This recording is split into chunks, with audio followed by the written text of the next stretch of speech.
Salut à tous, on se retrouve pour le débrief du match Toulouse-Paris Saint-Germain. Merci aux personnes qui étaient présentes avec moi pendant ce live que j'ai commenté.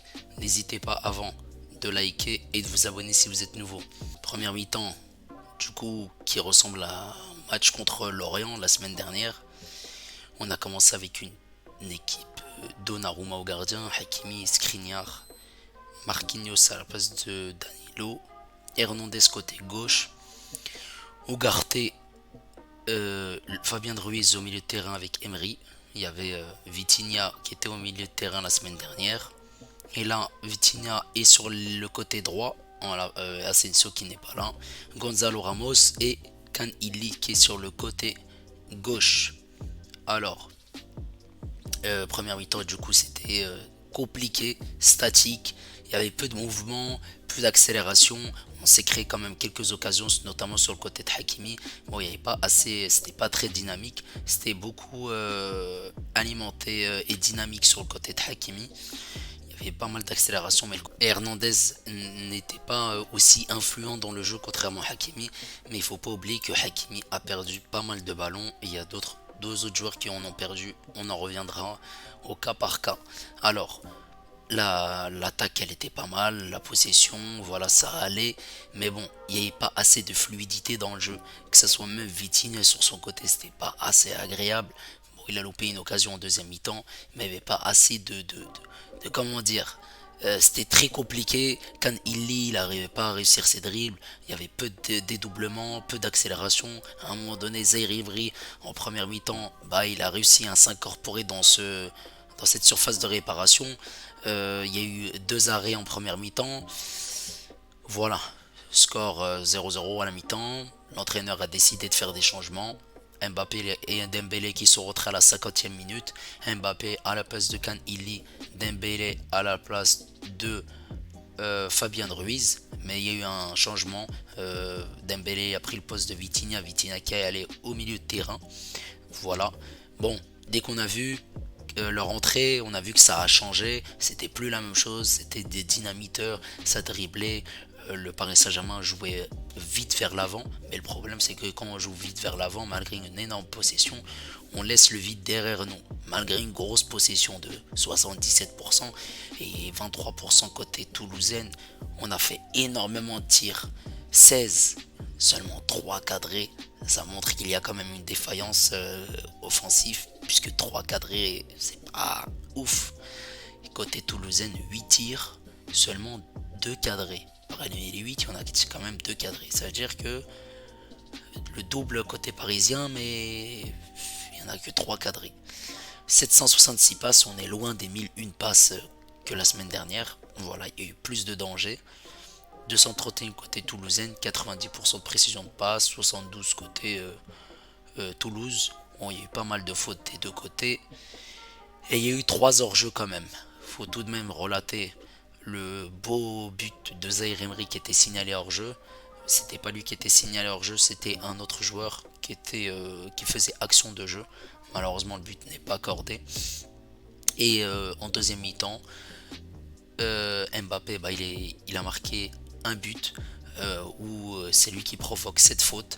Il a accéléré un ballon qui était en profondeur et du coup il a crocheté Nicolas Sen et Nicolas Sen a taclé le pied gauche de Mbappé, ce qui a provoqué le penalty. Il a conservé ce penalty tiré sur le côté gauche. Puis après on a commencé quand même à continuer dans ce match, à attaquer, que ce soit des deux côtés, côté gauche, côté droit. On a beaucoup tiré. Bon, je parle pas assez de Ramos, mais Ramos n'a pas été très influent aujourd'hui dans le jeu. Et en fin de match, on a laissé l'opportunité à Toulouse de revenir un partout. 1-1. Hakimi sur un corner pour Toulouse. Bah, il a attrapé la chaussure de Abou Khalel. L'arbitre a désigné le point de pénalty. Il l'a converti côté gauche. Ça fait 1-1. Très frustrant. Un match nul. Voilà, il y a eu 7 minutes additionnelles, mais on n'a rien pu faire. Match frustrant, on laisse encore 2 points passer. On a fait deuxième match nul d'affilée. On a inscrit 0 but contre Lorient, 0 encaissé. On inscrit un, cette fois-ci on ouvre le compteur avec Kylian Mbappé qui inscrit son premier but de la saison, le premier but du Paris Saint-Germain et on encaisse un but sur penalty. Alors, maintenant je vais revenir joueur par joueur. De manière générale, alors la défense elle a été très solide. On a on s'est pas pris des marées, des vagues. Voilà, c'était assez solide. Marquinhos, Skriniar, contrairement à Skriniar, Danilo, il n'y a pas une lenteur. Bon, Marquinhos, il y a eu une petite alerte en première mi-temps vers Skriniar et ça a donné un corner pour Toulouse. Il faudra faire attention et la vigilance et la lecture du jeu de la part de Skriniar, parce qu'il avait mis ce ballon vers Skriniar qui voulait le remettre vers Donnarumma, sauf qu'il l'a mis en corner. Voilà, la charnière centrale, elle était solide, costaud. Concernant Hernandez et Hakimi, alors Hernandez a perdu 14 ballons. Hakimi 18 ballons, ce qui est énorme. Et on a Zaïre Emery au milieu de terrain qui a perdu 15 ballons. Les trois joueurs qui ont perdu le plus de ballons dans ce match. Ce qui est énorme. Je trouvais que Hernandez, il n'a pas fait un énorme match. Défensivement, c'était costaud. Offensivement, c'était moyen. Même si en première mi-temps, il a fait beaucoup de centres. Et je tenais aussi à dire que Hernandez est passé dans l'axe en deuxième mi-temps. Et qu'il y ait eu un changement de côté. Hakimi est parti sur le côté gauche de Hernandez et Marquinhos est parti sur le côté droit. Je trouvais que ce changement tactique n'allait pas parce que Hakimi ne pouvait pas bien s'élancer sur ce côté gauche puisqu'il y avait Mbappé. Je voyais mal Hakimi faire un dédoublement devant Mbappé. Et du coup Hernandez, il était dans la charnière centrale et Marquinhos, latéral droit, c'est pas son poste. Voilà. Hakimi, il a eu du déchet dans son jeu, il a eu quelques occasions en première mi-temps, ça allait. Il s'est beaucoup incorporé dans cette surface de réparation, mais c'est très peu. C'est insuffisant. Alors, concernant mon milieu de terrain, Ugarte, Emery, Ruiz, bon, il n'y a pas de milieu créatif au milieu de terrain, ce qui pose problème. Et ça se voit, Ugarte, il a fait un match solide au milieu défensif, beaucoup de récupération de balles, bien positionné, projection vers l'avant, il sait bien revenir, pas mal de récupération, peu de perte de balles, ça c'est très bien.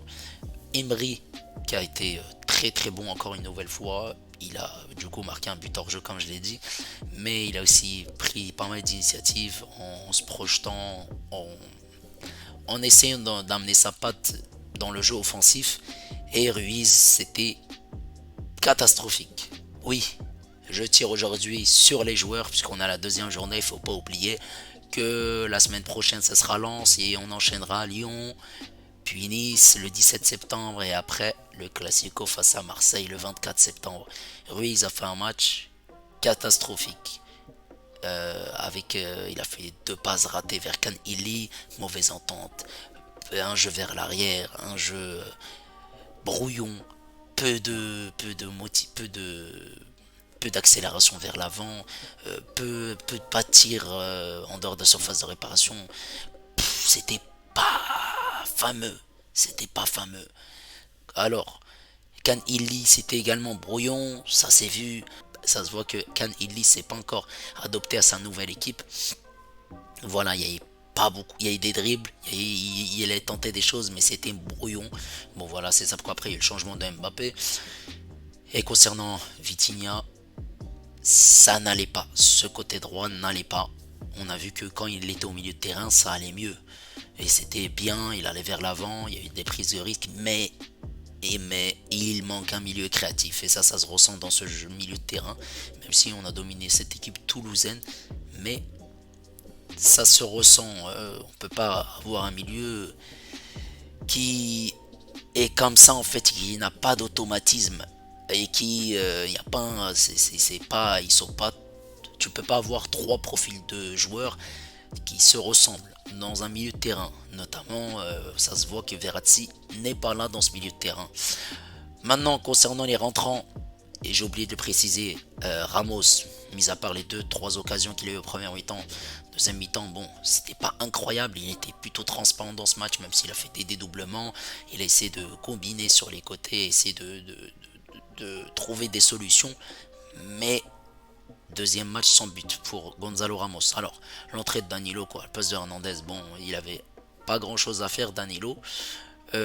Solaire, c'était catastrophique une nouvelle fois, mis à part le ballon qu'il a eu.